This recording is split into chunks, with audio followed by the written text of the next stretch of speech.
беа жени кои што се заинтересирани да се профилираат во сајбер безбедност, но не сте сигурни дали треба да се профилираат таму.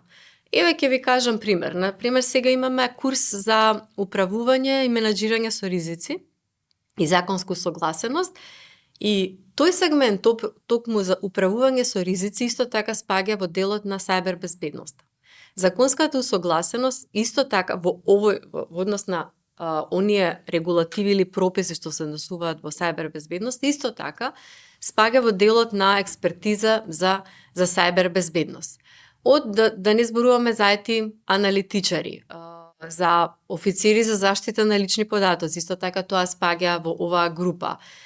Сите оние позиции што спаѓаат под управување со податоци, односно data governance, од data stewards, data owners, значи катализатори, сето тоа спаѓа во една плејада на оние кои што можат и работат во рамките на сферата на сајбер безбедноста. Само што можеби најголемото незнаење, односно не е тоа што ние немаме свесност дека и тоа е сајбер безбедност. Значи, ова етичкото хакирање исто така е дел од сајбер безбедноста.